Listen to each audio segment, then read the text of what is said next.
তো মেহেক তো আপনার সিরিয়ালের নাম, আর যেটা আপনার অরিজিনাল নাম, যেটা আধার কার্ডে একদম ক্ষত রয়েছে, তাই তো?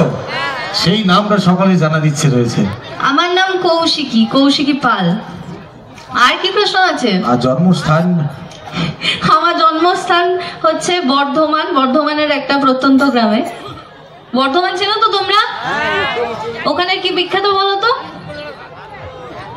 কি কেউ বলতে পারবে কি বিখ্যাত ওখানে? হ্যাঁ, সীতাভোগ আর মিহিদানা, ঠিকই বলেছেন।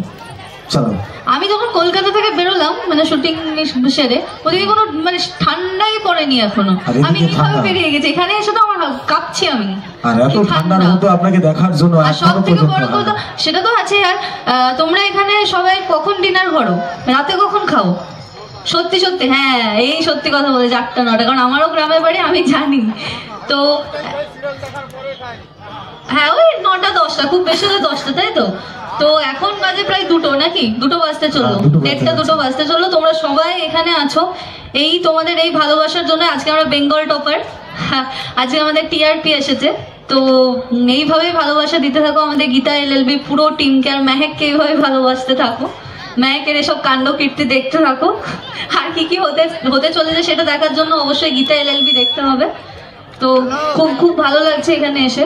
আর আমাদের কমিটির সকল সদস্যদের অনেক অনেক ধন্যবাদ আমাকে এখানে ইনভাইট করার জন্য জাগরণ সংগঠন। Thank you so much. শুনুন, সকলে উঠে পড়েছেন, কারোর কোনো আর প্রশ্ন নেই, তাই তো? ম্যাডামের মতো করবেন নাকি?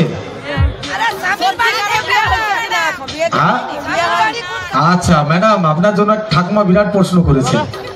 কই ঠাকুমা কোথায়? এই সামনে বসে আছে, যে হাত তুলে 4 চোখ নিয়ে। আমি দেখতে পাচ্ছি না, দাঁড়াও। কোথায়? আচ্ছা লাইটটা দাও। একদম সামনে টুপি পরে বসে আছে। ওরে বাবালে, তুমি এসেছো এত ঠান্ডাতে? কি প্রশ্ন আছে? প্রশ্নটা ওনার মুখ থেকে বললে শুনি। ভালো প্রশ্ন, আমি শুনে নিয়েছি, ভালো প্রশ্নই, কিন্তু আমি শুনেছি। প্রশ্ন করবে না? বিয়ে হয়েছে কিনা তার জন্য জিজ্ঞেস করছি। আমার নিজের রিয়েল লাইফে? হ্যাঁ। তোমার মনে হয় আমার এতদের বিয়ে করে দেবো? আমি বিয়ে করিনি এখনো, করবো কিনা সন্দেহ আছে। সুন্দর লাগছে। এটা তো আমার অঙ্কিতের সাথে বিয়ে হয়েছে।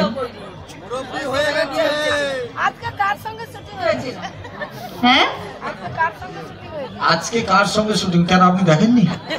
সেটাই, সে সব বলে দিলে তো তোমরা দেখতে অনেক কিছু ঘটনা ঘটছে, সেটা দেখো। মানে খুব সহজে সবকিছু হচ্ছে না আর কি, অনেক বাধা বিপত্তি পেরিয়ে অনেক কিছু হচ্ছে, সেটা দেখতে থাকো। খুব ইন্টারেস্টিং জিনিস দেখাতে চলেছে। এই প্রশ্নটা আমি ভেবেছিলাম হয়তো আমার ইয়াং জেনারেশনের কাছ থেকে শুনবো, কিন্তু ঠাকুমা জিজ্ঞেস করবে ভাবিনি। ঠাকুমারে সব থেকে বেশি জিজ্ঞেস করে এইসব ব্যাপারটা। হ্যাঁ, এটা আমি বুঝতে পারছি। দাদু হলো বাবা, কিন্তু ঠাকুমা জিজ্ঞেস করছে কেন? ঠাকুমা এই প্রশ্নটা জিজ্ঞেস করেন, আমরা কোনো নাতি আছে নাকি?